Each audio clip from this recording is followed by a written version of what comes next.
The Bible isn't just a book of random stories. It's 66 different books that come together to tell one story. An incredible one. About God's love for us. And now for an amazing story. Inspired by the book of Nehemiah, chapters 4 to 6. When Nehemiah traveled to Jerusalem to rebuild the walls, the people there were excited to get started. Their enemies in the surrounding land, however, not so much. Who's in? We are! Sanballat, a Horonite, and Tobiah, an official from Ammon, skulked over to the huge pile of rubble around the ruined gates, just to see what was going on. Oh, look at the itty-bitty Israelites working on their little wall. Yeah, like a pack of fleas trying to be Hercules. The two men called up to Nehemiah, who was shifting a heavy stone. What do you think you're doing? Yeah, you got a thing against the king? The God of heaven will give us success. We serve him. Nehemiah encouraged everyone to not listen to the taunts from their enemies. Instead, he focused on dividing up the work between the priests and the officials, the goldsmiths and the merchants. Everyone stopped what they were doing in order to focus all of their energy on rebuilding the walls and the gates. All together now. 1, 2, 3, heave! Day by day, the work progressed. And Sanballat and Tobiah, they of course snuck up once again to survey the wall. And they were quick to tell their friends all about it. What are those Jews trying to do? The stones from their wall are piled up like the town dump. Yeah, if they think that's a town, then I'm a clown who can take them down. It's like they think they can make it all new again. Their wall is so shaky, a little fox could make it breaky.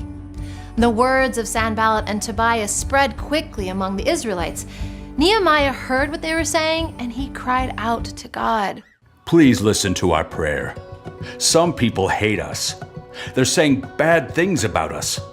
Don't hide your eyes from their guilt. Nehemiah and the Israelites worked with all their heart, and soon the wall was at half the height. Halfway there, men and women and kiddos. Sanballat neared the boiling point when he heard the news. Halfway there? When they fill the gaps, it won't collapse. If they finish the wall, they'll be a strong nation, a forceful enemy. If we push them around, they'll just gain ground. We've got to do something. Yeah, let's get them back and plan an attack. They won't even know what hit them. The men and women working on the wall heard the rumors and were alarmed. We're so tired. So many rocks. And our enemies could sneak up and get us any time. Stay strong. Don't be afraid. Nehemiah stationed men with swords and arrows along the lowest part of the wall. Remember the Lord. He is great and powerful. So fight for your families. If we spend all our time on the lookout, how do we actually, build? Half of you stand guard, half of you work. Hold a sword in one hand and lift stones with the other.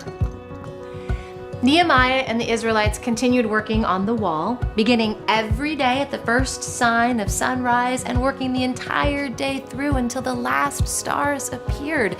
Within weeks, the entire wall was repaired.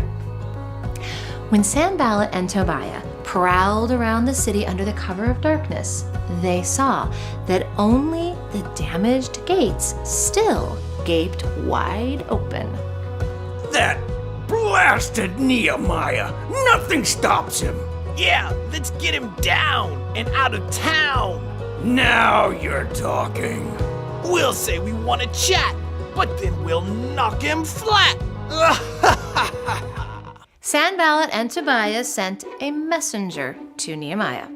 They say, "Come talk with us. Let's meet in a village on the plain of Ono." Oh no. Oh no. Oh no. Oh, I forgot the last part. Tobiah says,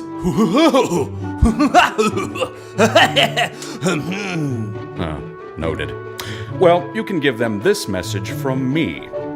I'm working on a huge project. Why should the work stop while I go down to talk with you?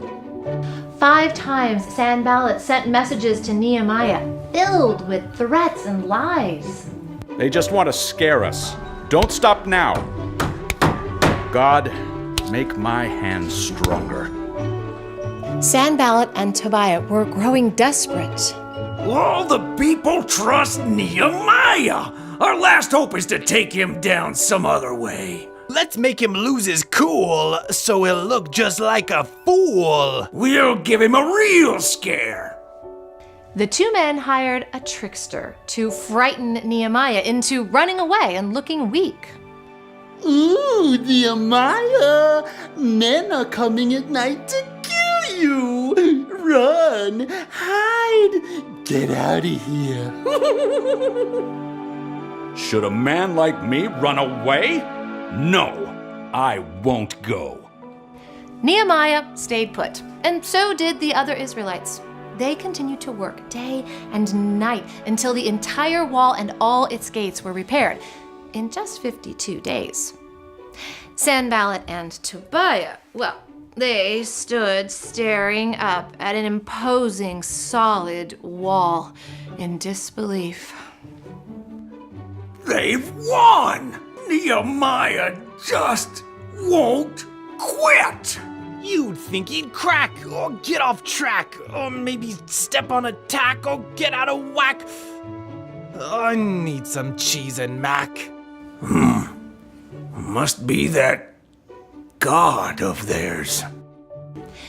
Nehemiah saw the work to be done, and he refused to allow even threats to distract him. And after more than 100 years, Jerusalem and the Israelites had a wall to protect them from their enemies.